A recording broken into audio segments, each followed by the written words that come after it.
नमस्कार.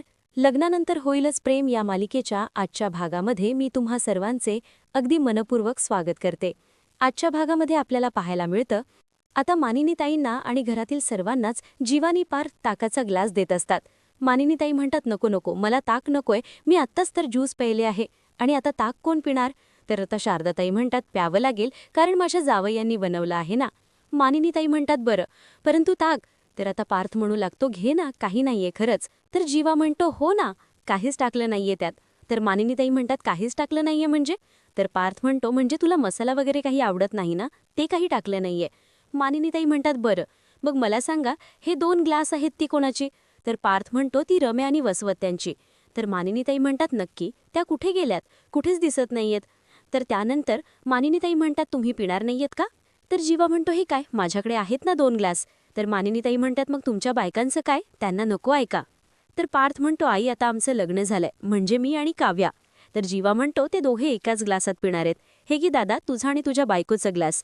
तर पार्थ म्हणतो, हो, मी काव्याच्या उष्टच पिणार आहे, म्हणजे आम्ही दोघेही एकाच ग्लासमध्ये ताक पिणार आहोत. तर जीवा म्हणतो, नारळ पाणी नाही का 2-2 स्ट्रॉ टाकून एकत्र पिलं जातं, मग मी आणि नंदिनी सुद्धा एकाच ग्लासात पिणार आहोत. असं म्हणत ती दोघेही ती 2 ग्लास घेऊन तिथून निघून जातात.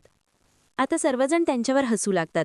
युग हसत असतो. तर मानिनीताई म्हणतात, अरे तू तरी नीट वाग, यांच्यासारखं वागू नकोस, असं म्हणत सर्वजण हसू लागतात. त्या दोघांचीही सर्वजण मजा घेत असतात. तर दुसरीकडे पाहायला मिळतं, रम्या वसवत्यांना बाजूला घेऊन येते. वसवत्या म्हणतात, काय झालं रम्या? अगं, तिथे सर्वजण छान गप्पा मारत होतो, छान गप्पा रंगल्या होत्या, आणि तू मला इथे घेऊन आलीस? रम्या म्हणते, हो, घेऊन आले. आई, तुला कळतंय का? अगं, तू तर त्यांच्याच सामील झालीयस, तू विसरून गेली असता की आपण हे सगळं काही नाटक करतोय. अगं, त्यांनी तुला आपल्यामध्ये सामील करून घेतलं आणि म्हणून तू त्यांच्यात सामील झालीस. वसवत्या म्हणतात, हो का, मग तू नाही का त्यांच्यासोबत भांगपंचमी खेळत होतीस, त्यांना रंग लावत होतीस, डान्स करत होतीस? रम्या म्हणते, हो, पण मी नाटक करतेय याची मला जाणीव आहे. तर वसवत्यांना रम्या विचारते, पण तुझ्या लक्षात आहे का गं? वसवत्या म्हणतात की हो, माझ्याही लक्षात आहे, मी काही विसरले नाहीये. पण रम्या, अगं, या अगोदर आपल्याकडे कोणी पाहतही नव्हतं, आपल्याकडे कोणी ढुंकून बघतही नव्हतं, कोणी आपल्याशी बोलतही नव्हतं, परंतु आता सर्वच जण आपल्याशी नीट बोलतायत, नीट वागतायत, आपल्याशी गप्पा मारतायत. मग काय हरकत आहे त्यांच्याशी थोड्या गप्पा मारल्या तर? तर रम्या वसवत्यांना म्हणते, हे बघा, हे हसू जसं नकळत येतं ना, तसं संकट सुद्धा नकळतच येतं, न सांगता. तर वसवत्या म्हणतात, बरं. रम्या म्हणते, हसण्याच्या नादात असं काहीतरी नकळत बोलून जाऊ नकोस, की या हसण्याच्या नादात आपली कारस्थानं त्यांच्यासमोर येतील आणि आपले जुदाट ठेचले जातील. वसवत्या रम्यावर चिडतात आणि म्हणू लागतात, एवढीही मी बिनढोक नाहीये. रम्या म्हणते, सांगतेस की विचारतेस? वसवत्या म्हणतात, रम्या. रम्या म्हणते, उगाच रम्या रम्या करून माझ्यावर ओरडू नकोस आई. आठवतंय ना, मागच्या वेळी तूच मामीसमोर पचकली होतीस. 16 डिसेंबर नंतर मी कोणाच्याही आयुष्यात लुडबुड केली नाहीये असं तूच बोलली होतीस ना मामीसमोर, बरोबर ना? आठवतंय ना? आता वसवत्यांच्या लक्षात येतं. वसवत्यांना तू क्षण आठवतो. वसवत्या मानिनीताईंना म्हणालेल्या असतात, 16 डिसेंबर नंतर मी कोणाच्याही आयुष्यात ढवळाढवळ केलेलीच नाहीये. आणि त्याचवेळी मानिनीताईंना वसवत्यांवर शंका आलेली असते. आणि त्यावेळी मानिनीताई विचारतात, 16 डिसेंबर नंतर म्हणजे? तर त्यावेळी वसवत्या म्हणतात, अगं, ती असं म्हणत आता त्या रम्याला म्हणतात, अगं रम्या, ते चुकून बोलून गेले होते. आणि हो, त्यावेळी मी काही भांग वगैरे प्यायले नव्हते, कळलं ना? रम्या म्हणते, हे बघ आई, तुझा काही भरोसा नाही, कुठे काय बोलशील याचा नेमही नाही, त्यामुळे मी तुझ्यावर विश्वास ठेवू शकत नाही. 1 मिनिट आई, काल तुझ्याच हातून रात्री ग्लास फुटला ना? वसवत्या म्हणतात, हो मग? रम्या म्हणते, अगं, मग तूच म्हणालीस ना की ते अशुभ असतं म्हणून. रम्या म्हणते, म्हणजे बाप रे आई, अगं, तुला सावध राहावं लागेल. म्हणजे या माणसांचा काही भरोसा नाही. समजा आपण जसे त्यांच्यासोबत हसून खेळून वागतोय तसं ते सुद्धा नाटक करत असतील तर? म्हणजे ते सुद्धा आपल्यासोबत हसून खेळून राहण्याचं नाटक करत असतील तर? मग आपला डाव आपल्यावरच उलटायला वेळ लागणार नाही. त्यांचं नक्कीच काहीतरी प्लॅन असेल ना. आपल्या तोंडून आपलीच पापं बाहेर पडायला नको. तू अलर्ट राहा आई. तुला कोणी काही विचारलं तरी तू काही सांगायचं नाही. आणि जरी तुला कोणी काही प्यायला दिलं ना तरी अजिबात पिऊ नकोस, असं म्हणत रम्या आता वसवत्यांना सावध करत असते. वसवत्या म्हणतात, नाही ग रम्या, अगं, तू उगाचच विचार करतेस, असं कोणी का करेल? आणि आपण मोहितेच्या घरी आलो आहोत, आणि तसंही मी धनंजयची माफी मागितली आहे. मग आपल्याला अडकवण्यासाठी किंवा आपल्याकडून सत्य वदवून घेण्यासाठी असं कोणी का करेल आणि कशासाठी? तर रम्या म्हणू लागते, हे बघ, ह्या मोहित्यांना कमी लेखू नकोस तू. आणि मोहित्यांच्या लेखी म्हणजेच या वाघिणी आहेत, आणि या वाघिणीच्या नादी लागण्यात काहीच अर्थ नाहीये. त्यामुळे एक गोष्ट लक्षात ठेव, त्यामुळे त्यांच्या जाळ्यात तू अडकू नकोस. ती काव्या शेर आहे ना, तर नंदिनी 100वा शेर आहे. आता रम्यासुद्धा घाबरून गेलेली असते. तर दुसरीकडे पाहायला मिळतं, नंदिनी रूममध्ये असते. त्याचवेळी जीवा ताकाचा ग्लास घेऊन घेतो आणि नंदिनीला आवाज देत म्हणतो, चकाचक बाई. तर नंदिनी विचारते, कुठे होता तुम्ही? तर जीवा म्हणू लागतो, तुम्ही काय, तुम्ही आमची खिल्ली उडवलीत, पण आम्हाला आमच्या बायकोंची काळजी आहेच, आणि म्हणूनच मी तुमच्यासाठी आणि म्हणजे सगळ्यांसाठीच ताक बनवलं आहे. घे ना, ताक पिऊन घे. तर त्यावेळी नंदिनी जीवाला म्हणते, जीवा, मी तुमची मस्करी केली, तुम्हाला त्रास दिला, तुम्हाला चिडवलं, याचा राग तर नाही ना आला? तर जीवा मनाशीच म्हणतो, चिडलो नाही आणि मला राग नाही आला. देशमुख बॉईज काय करू शकतात हे आता तुला कळेलच. असं म्हणत जीवा मनाशीच बोलत असतो. तर नंदिनी जीवाला विचारते, काय काय बोलताय पसारेवाला, काय विचारतीये मी? तर जीवा आता नंदिनीशी गोड बोलण्याचं नाटक करतो आणि म्हणू लागतो, वेडी आहेस का तू? अगं सगळं काही मी सुद्धा मस्करीतच घेतलं आहे आणि म्हणूनच मी तुझ्यासाठी ताक बनवलं आहे. तुला सांगतो, ताक म्हणजे माझ्या हाताची खासियत आहे आणि तेही एकदम स्पेशल. घे ना पिऊन. असं म्हणत तो आता नंदिनीच्या हातामध्ये ताकाचा ग्लास देतो आणि म्हणू लागतो, पूर्ण पिऊन घ्या हा. आता नंदिनी ज्यावेळी ताक प्यायला घेते त्यावेळी तिच्या लक्षात येतं आणि म्हणूनच नंदिनी जीवाला म्हणते, मला खरं खरं सांगा, यात भांग आहे ना? तर जीवा आता काय बोलावं त्याला काहीच कळत नाही. तो नंदिनीसमोर शांतच उभा असतो. तर दुसरीकडे पाहायला मिळतं, काव्या बेडरूममध्ये असते आणि त्याच वेळी पार्थ त्या ठिकाणी येतो. काव्यासाठी ताकाचा ग्लास घेऊन आलेला असतो. आता पार्थला कसा आवाज द्यावा, काय बोलावं काहीच कळत नसतं आणि त्याचवेळी काव्या मागे वळते. ती दचकते आणि म्हणू लागते, काय हो देशमुख, मी तुम्हाला बोका म्हणते म्हणजे असं शांतपणे मागे मागे येणं असं ठरवलंय का तुम्ही? आणि परत जर असं केलं ना, चोरासारखं माझ्या मागे मागे आलात ना, तर मी असं म्हणत काव्या शांतच होते, कारण पार्थ काव्यावर हसत असतो. तर काव्या म्हणते, हसायला येते ना तुम्हाला, पण मी घाबरले याचं तुम्हाला काहीच वाटत नाहीये का? तर पार्थ काव्याला लाडातच म्हणतो, माझी मणिमाऊ घाबरडली, सॉरी, पण हे बघ, माझ्या मणिमाऊसाठी स्पेशल असं ताक बनवून आणलं आहे, घे ना तुम्ही. असं म्हणत पार्थ आता काव्याच्या हातामध्ये ताकाचा ग्लास देतो. तर आता काव्या म्हणते, पण नाही, अगोदर तुम्ही घ्या, कारण तुम्ही माझ्यासाठी ताक बनवलंय ना, मग तुम्ही सुद्धा पिऊन घ्या. आता पार्थचं चांगलंच ततपोप पण होतं. पार्थ म्हणू लागतो, नाही, प्रेमाने मी तुमच्यासाठी बनवून आणलंय ना, मग अगोदर तुम्ही पिऊन घ्या. काव्या म्हणते, काय हे देशमुख, प्यावं थोडं तरी पिऊन घ्या. हे बघा, या मांजरीचं या बोक्याला ऐकावंच लागेल. तर पार्थ म्हणतो, ऐकणार ना, या मांजरीचा हा बोका आयुष्यभर ऐकणार. परंतु हे ताक मी तुमच्यासाठी घेऊन आलो आहे आणि मी आधीच पिऊन आलो आहे, त्यामुळे हे ताक तुम्हीच प्या. असं म्हणत पार्थ आता ताक पिण्यापासून स्वतःला वाचवण्याचा प्रयत्न करत असतो. पार्थ म्हणतो, तुम्ही आत होता ना, आम्ही सर्वजण बाहेर होतो, त्याचवेळी मी ताक प्यायलो. तर आता काल्ह्या पार्थला म्हणते, म्हणजे तुम्ही परस्पर मला सोडून ताक पिऊन मोकळेही झालात? आपला तर पहिला होळीचा सण आहे ना, मग तुम्हाला वाटलं नाही का आपण एकत्र मिळून आपण एकत्रच ताक प्यावं? जा देशमुख, आता तर मला तुमच्याशी बोलायचंच नाही आणि हे ताकही नको. असं म्हणत काव्या पार्थवर थोडी रुसलेली असते. आता रुसलेल्या काव्याचा राग कसा घालवायचा हे पार्थला चांगलंच माहीत असतं. पार्थ काव्याला म्हणतो, काव्या, अहो प्लीज अशा रुसू नका, ऐका ना काय झालं. आम्ही ज्यावेळी बाहेर सर्वजण होतो त्यावेळी माझ्या सासूबाई म्हणजे तुमच्या आई काय म्हणालात माहितीये का? होळी म्हणजे माझ्या मुलींच्या लग्नानंतरचा पहिला सण आहे आणि जावयांसाठी मी खास ताक बनवलं आहे आणि मी स्वतःच्या हातानेच माझ्या जावयांना ताक प्यायला देणार आहे. आता मग मला सांगा, आईने एवढा आग्रह केलं तर मग त्यांना असं नाराज करणं योग्य वाटतं का? आणि तसंही सासू सासऱ्यांना टाळता येत नाही आणि म्हणूनच मी ताक प्यायलो. तर आता काव्या पार्थला विचारते, ते आई असं म्हणाली? तर पार्थ म्हणतो, हो. आता काव्या खुश होते आणि पार्थला मिठी मारायला जाणार तर पार्थ म्हणतो, घ्या ना, ताक पिऊन घ्या, खरंच खूप छान, मस्त बर्फ टाकून आणि त्यात छोटी छोटी अशी कोथिंबीर टाकून आम्ही ताक बनवलं आहे, त्यात भांग नाहीये. तर आता काव्या पार्थला म्हणते, मी कुठे म्हणाले की यामध्ये भांग आहे? आता मात्र पार्थ शांतच होतो. तर दुसरीकडे जीवा नाटक करत म्हणतो, काय भांग? तर आता नंदिनी जीवाच्या हातामध्ये ग्लास देते आणि म्हणू लागते की हो, भांग, हे घ्या ग्लास. आता जीवा नाटक करत म्हणतो, हे सगळं बोलत असताना तुझी जीभ सडली कशी? अगं, मी यात भांग टाकीन असं वाटलंच कसं तुला? तुझा विश्वास नाहीये का माझ्यावर? तर नंदिनी नकार देते. तर त्याचवेळी जीवा म्हणतो, चल तू खाली ये, चल. तर नंदिनी विचारते, हो काय करताय? जीवा म्हणतो, हो, तू चल माझ्यासोबत. असं म्हणत जीवा आता नंदिनीला बाल्कनीत घेऊन येतो आणि खाली सर्वजण गप्पा मारत असतात. जीवा आवाज देत म्हणतो, ओताई, माई, अक्का, काका, मला एक सांगा, मी यामध्ये काहीतरी घातलंय असं तुम्हाला वाटतंय का? हे ताक चांगलंच होतं ना? तर आता नंदिनी जीवाला म्हणते, हो कशाला उगाच ओरडताय तुम्ही, कशाला उगाच सर्वांना विचारताय? जीवा म्हणतो, तुझी खात्री पटायलाच हवी. तर मिथून टाका म्हणतात, नाही नाही, त्यात काहीच नाहीये, एक नंबर ताक झाला आहे, आय लाईक दिस ताक, मी अजून एक ग्लास पिणार आहे. जीवा म्हणतो, हो ना, मग काका तुला अजून माझ्याकडून 4 ग्लास. असं म्हणत आता जीवा नंदिनीला म्हणतो, तुझा तर माझ्यावर विश्वासच नाहीये. तर आता नंदिनी म्हणते, नाहीये माझा विश्वास. तर बाकी सर्वजण गच्चीवर जायला निघत असतात. तर जीवा म्हणतो, अगं असं काय करतेस तू, माझ्यावर विश्वास ठेव, मी जर यामध्ये काही घातलं असतं तर यांना त्रास झालाच नसता का? बघ नीट चालतायत ना. नंदिनी त्या सर्वांकडे पाहते, परंतु अजूनही काही नंदिनीचा जीवावर विश्वास नसतो.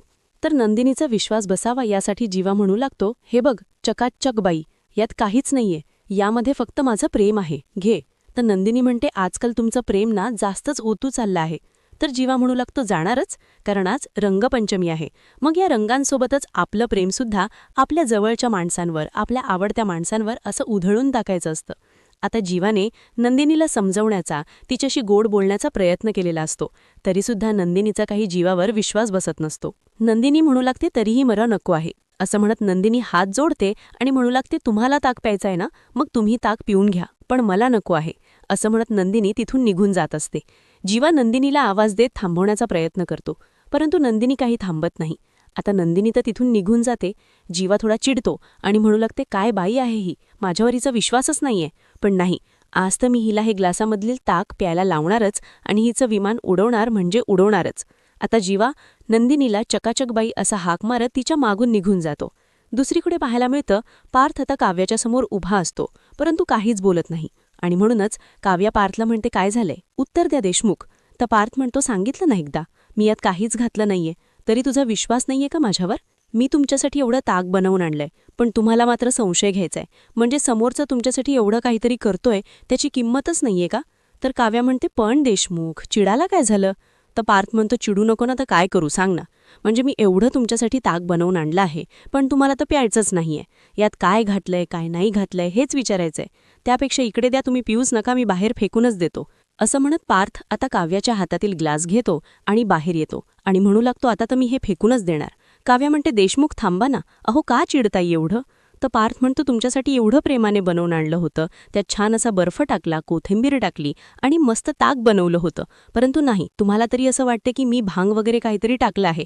विश्वासच ठेवायचा नाहीये ना, मग त्यापेक्षा मी ताक ओतूनच टाकतो. पार्थ व काव्या शांत करत म्हणते, किती बोलाल, जरा शांत व्हा ना. अहो मी फक्त तुम्हाला विचारलं, तुम्हाला एवढी चिडायची काय गरज होती? पार्थ म्हणतो, माझीच चूक झाली, त्यात वेलची पूड टाकायला हवी होती, म्हणजे तुम्ही घटाघटा प्यायला असता. तर काव्या म्हणते, काय बोलताय देशमुख, अहो ताकामध्ये कोणी वेलची पूड टाकतं का? पार्थ म्हणतो, नाही ना, समजतंय ना, मग उगच का विचारताय अजून काय टाकलंय म्हणून, तुमचा विश्वासच नाहीये. असं म्हणत पार्थ परत परत काव्याला विश्वास बसावा यासाठी बोलून दाखवत असतो. काव्या म्हणते, झालं बरं, माझा विश्वास आहे, आता मी पिऊ का? तर पार्थ म्हणतो, प्या, बघा तुम्हाला प्यावंसं वाटत असेल तर. आता काव्या पार्थवर विश्वास ठेवते आणि ते ताक प्यायला घेते. पार्थ म्हणतो, छान आहे ना, त्यात छोटी छोटी कोथिंबीर लागत असेल ना? तर काव्या म्हणते, हो. तर पार्थ म्हणतो, बघा किती छान झालंय. आता पार्थ अगदी प्रेमानेच काव्यासाठी ताक घेऊन आलेला असतो आणि म्हणून काव्या शेवटी पार्थवर विश्वास ठेवते आणि ग्लास संपूर्ण संपवते. आता काव्याने सगळं ताक संपवलेलं असतं. पार्थ तर खुश होतो आणि म्हणू लागतो, आवडलं ना? तर काव्या पार्थचे गाल ओढताच म्हणते, हो, खूप छान, अगदी तुमच्यासारखं. तर इकडे नंदिनी जीवाला म्हणत असते की मला ताक नको आहे. तर जीवा नंदिनीच्या मागे मागे फिरत असतो. नंदिनी काही झालं तरी ताक प्यायला काही तयार नसते आणि त्याच ठिकाणी पार्थ आणि नंदिनी उभे असतात. आता जीवा आणि नंदिनी तिथून निघून जातात. आता काव्याला मात्र हळूहळू भांग चढू लागते. तर आता काव्या पार्थला म्हणते, देशमुख काय झालंय? तर पार्थनं तो काय झालं? तर आता काव्या म्हणते, देशमुख नंदिनीताई आणि इकडे पळत पळत का गेली आणि नंदिनीताईच्या मागे जीवा का पळत होता? तर पार्थ म्हणतो, नंदिनीताई इकडे पळत गेली.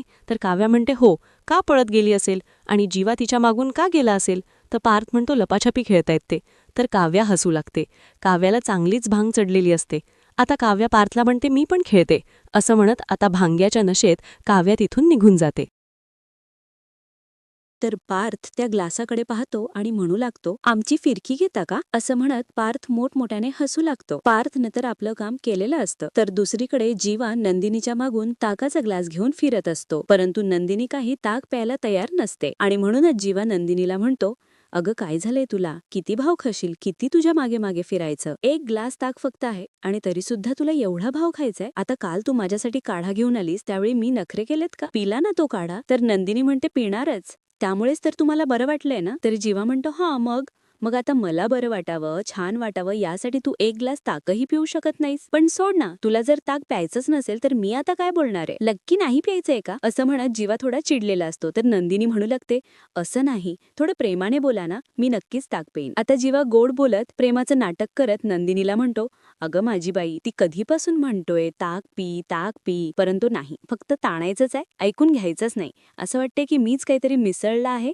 आणि ताक प्यायलाही तयार नाहीयेस. परंतु आता तरी माझ्यावर विश्वास ठेवशील ना आणि हे ताक पिशील की नाही? असं म्हणत आता जीवा नंदिनीच्या हातात ग्लास देतो. त्यावेळी नंदिनी म्हणू लागते, काय आहे ना, मला तर भीतीच वाटते.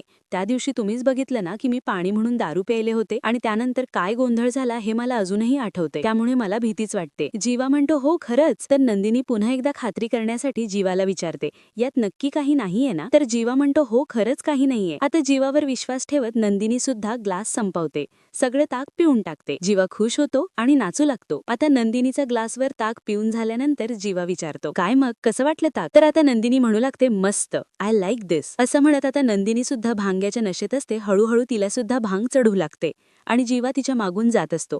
तर इकडे काव्याला चांगलीच भांग चढलेली असते. काव्या गार्डनमध्ये येते आणि पार्थ आपल्या सोबत असल्यासारखं तिला वाटत असतं. पार्थ सोबत असल्याचा आता तिला भास होत असतात. काव्या म्हणू लागते, देशमुख, अहो नीट हात पकडा ना, माझ्यासोबत चला माझ्यासोबत. असं म्हणत ती गार्डनमध्ये येते आणि म्हणू लागते, देशमुख, अहो काय आहे, आपण तर पाण्याने होळी खेळलोच नाही, मग इथे गवत कसं उगवलं? असं म्हणत काव्या हसू लागते आणि आजूबाजूला पाहते तर पार्थ कुठेच नसतो. काव्या म्हणते, बोकुडी, कुठे गेलात तुम्ही देशमुख? अहो कुठे लपून बसले तुम्ही? थांबा, मी तुम्हाला शोधते हा. असं म्हणत काव्या हसतच भांग्याच्या नशेत पार्थला इकडे तिकडे शोधत असते. तर इकडे पाहायला मिळतं वसुती आणि रम्या गप्पा मारतच पुन्हा एकदा तिथे आलेले असतात. रम्या सर्व फोटो दाखवत असते आणि म्हणू लागते, आई बघ ना, किती छान फोटो आलेत, पण कोणाचे चेहरेच ओळखता येत नाहीयेत. आता गार्डन मध्ये पाहतात तर त्यांना तिथे कोणीच दिसत नाही. वसुद्या म्हणतात की इथे कोणीच नाहीयेत, कुठे गेलेत सगळे? रम्या म्हणू लागते, इथे कोणी नाहीयेत म्हणजे आत गेले असतील. रम्या म्हणते, चल. वसुद्या म्हणतात, झालं ना तुझ्या मनासारखं? रम्या म्हणते, काय? वसुद्या म्हणतात, कोणीही मला हाक मारली नाही, सगळे निघून गेलेत आत. रम्या म्हणू लागते, हे बघ आई,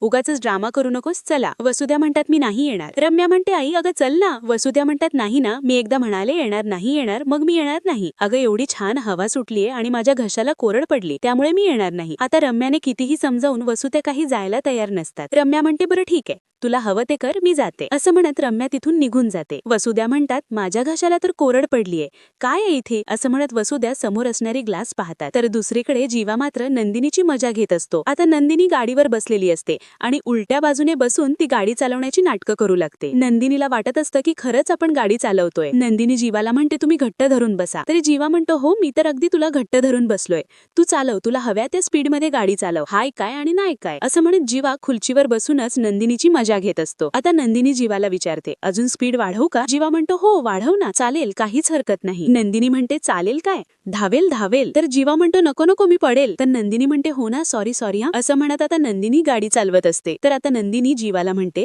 पण किती छान वाटतंय ना, किती गार वारा सुटलाय आणि आज तर रस्त्यावर ट्रॅफिकही नाहीये. तर जीवा नंदिनीची मजा घेत म्हणतो, अगं आज ट्रॅफिक कसं असेल, कारण आज आपण रस्त्यावर नाही होत, रनवेवर होत, रनवेवर. नंदिनी जीवाला म्हणते, रनवेवर? अहो आणि तुम्ही इथे काय करताय, पडाल ना खाली, तुम्ही बसा अगोदर. असं म्हणत नंदिनी जीवाला गाडीवर बसायला सांगत असते. जीवा म्हणतो, नाही नाही, मी पडणार नाही, काळजी करू नको, आपण रनवेवर आहोत ना. तर नंदिनी म्हणते, अगं बाई, रनवेवर म्हणजे आपण पडणार नाही? तर नंदिनी जीवाला म्हणते, एक मिनिट, पण माझी स्कूटी रनवेवर कधी आली? जीवा म्हणतो, स्कूटी? स्कूटी नाही अगं, चकाचक बाई, आपण विमानात आहोत, विमानात. जीवा आता नंदिनीची मस्करी करत म्हणतो, सीट बेल्ट? नंदिनी म्हणते, हो लावते, पण मला सांगा ना, आपण कुठे चाललोय आता? तर जीवा म्हणतो, खूप दूर चाललोय, खूप दूर. तर नंदिनी म्हणते, खरंच एवढ्या दूर चाललोय आपण? नंदिनीची शाळा घेत जीवा म्हणतो, आणि हो, विमानातून हात बाहेर काढायचं नाही आणि कोणी काही खायला दिलं तर अजिबात खायचं नाही. तर नंदिनी जीवाला म्हणते, नाही, अजिबात खाणार नाही. असं म्हणत आता नंदिनी जीवाला विचारते, पण तुम्ही काय खाणार? जीवा म्हणतो, मी आता. नंदिनी जीवाच्या कानाखाली मारते, त्याला भानावर आणते. जीवा म्हणतो, नंदिनी? नंदिनी म्हणते, काय झालं आता, काय झालं, आलात ना भानावर? तरी जीवा म्हणतो, म्हणजे नंदिनीला म्हणतो, म्हणजे तू भांग म्हणजे ते ताक प्यायलाच नाहीयेस का? नंदिनी म्हणते, नाही, कारण मी तुमची बायको आहे ना, मग ताक सुद्धा फुंकूनच पिणार. तुम्हाला काय वाटलं, तुम्ही ताक दिलं आणि तुमच्यावर विश्वास ठेवून ते ताक मी पिणार आहे? तर जीवा म्हणतो, अगं पण तुझ्या मिशीला ताकाला म्हणजे तुझ्या ओठांना ताक लागलं होतं ना? ते नंदिनी म्हणते, ते मी स्वतःहून हाताने लावलं होतं, कारण तुम्ही माझा चेहरा बघण्यात इतके बिझी होता की तुम्हाला कळलंही नाही की मी ते ताक प्यायलेच नाहीये. तर जीवा म्हणतो, काय? नंदिनी म्हणते, हो, जाऊन बघा, ते ग्लास तिथेच आहे. आता मात्र जीवाचाच झालेला असतो. नंदिनीने जीवाचीच फजिती केलेली असते. तर येणाऱ्या पुढील भागामध्ये आपल्याला पाहायला मिळतं, आता नंदिनीने ठेवलेला ग्लास आणि त्यातील ताक वसुत्या पाहिलेल्या असतात आणि वसुत्यांनाही चांगलीच भांग चढलेली असते. आता वसुत्या आणि काव्या दोघेही भांगेच्या नशेत असतात. आता काव्या वसुद्यांना म्हणू लागते, काळी मांजर. तर वसुद्या म्हणतात की हो काळी मांजर. आता काव्या वसुद्यांना विचारते, तुमच्या घरी सुद्धा आहे का काळी मांजर? वसुद्या म्हणतात की हो, कलेक्टर होणार आहे ती, कलेक्टर. तर आता काव्या म्हणते हो का? तर वसुद्या म्हणतात हो ना, 16 डिसेंबरला त्या मोक्या मांजरीची आम्ही वाट लावली होती, वाट. असं म्हणून आता वसुद्यांनी सगळं सत्य काव्याच्या समोर सांगितलेलं असतं. आता वसुद्यांचं हे सत्य काव्याला कळेल का आणि हे सत्य घरच्या सगळ्यांसमोर येईल का, हे पाहणं अतिशय रोंचक ठरणार आहे. मित्रांनो, अशाच मालिकांचे नवनवीन अपडेट पाहण्यासाठी चॅनलला नक्की सबस्क्राईब करा. आजचा व्हिडिओ तुम्हाला कसा वाटला हे कमेंट करून नक्कीच कळवा. आजचा व्हिडिओ जर तुम्हाला आवडला असेल तर व्हिडिओला लाईक करायलाही विसरू नका. व्हिडिओ पाहिल्याबद्दल तुम्हा सर्वांचे अगदी मनपूर्वक धन्यवाद.